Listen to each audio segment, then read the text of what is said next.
Right then, so this left-hand one was your first. Now you can see here now, as I just sort of, I'm going to zoom in on the shoulders here now. You can see now, I can't really see your left arm, certainly on this side of your right arm. It's actually, if anything, almost sit behind your right arm there, okay? So I'd say your shoulders are kind of square here, yeah, as you're wagging the club. Look where the club is. So the fact your shoulders have gone from here, they've squared up as you've done the waggle. This point now, the club face is in the right position, the shoulders in the right position, but the club's 2 foot behind the ball. So we want to get in a position where the shoulders are square, because if your shoulders aim left, that's where your swing is going to go. Okay. And also, the more left your shoulders get, and the further forward the ball gets, the more you're going to get into that position. It's just going to create more that sort of weaker chopping sort of shot, as we'll see. So, starting with the feet together, as I say, I'm looking to try and see. You can just about see that left forearm there. So that now would be a square club face, or so square shoulders with the club face down behind the goal post. So at least here now you're in this position, okay? Getting the shoulders squared up. In terms of the left wrist position now, as you go back, you turn the right hip out of the way. That's a good rotation now. You can see your left wrist now perfectly nice and flat. So in a good spot here now. As the club starts coming back down now, it's coming through your right forearm really nicely. Now, unfortunately, this didn't pick up a very good shot because the tee's hit it, but you can see in terms of strike, there's just before impact, and your shoulders now are pretty square, okay, which they would expect to be. As you're striking through, the fact you've finished up on that left side indicates you've twisted and shifted your hips nicely, okay? And I didn't pick it up, it was a good contact hit in the middle part of the screen.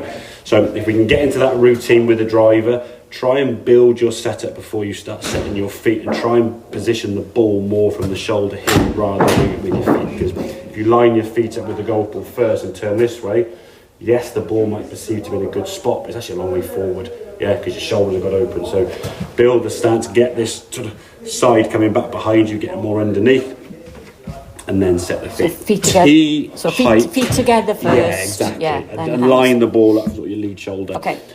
Tee height, I would say probably this time I go for the pink tee. Okay. I think if you're in the orange one, especially if you're trying to get more distance, okay, if you just float it a bit too high, it's going to land and you're going to lose a bit of bounce and run. The fairways now are firming up, the ball's going to run and bounce somewhere. So I would get a little bit more of that sort of pink tee. Okay. Move the ball. It might be seen that the ball's maybe slightly inside your left heel. That's not a problem as long as your spine angle is in the right tilted position.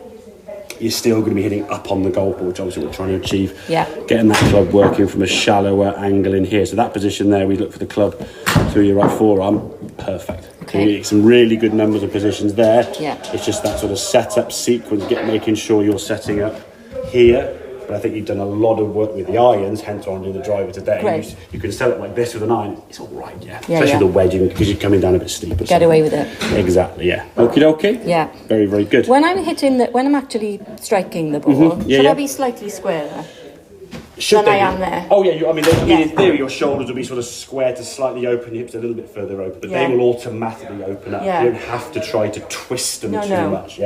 So don't try and get my shoulders open and my hips open up. Have the hips gone too early? No, I would say so. So if you go back there, no, that's fine. I mean, your shoulders are in that sort of line. Yes, if your hip had moved a smidgen more there slightly, I would say that would be more into like a perfect spot. Not far away compared to where you have in the past, where you sort of. I've seen an impact position for you where you've been kind of. Oh, they've been my hips have been gone, haven't they? Like 90 degrees rather than the hips are coming back towards the camera. So. Okay. So in terms of I've got a net in my garden, which is very lovely. So in terms of that, what can I do to practice this? Have you got alignment sticks? I have. Yes, I would do that alignment stick with the belt loop. Put something. What you can do, I'll try. Hang on. Here's one I prepared earlier.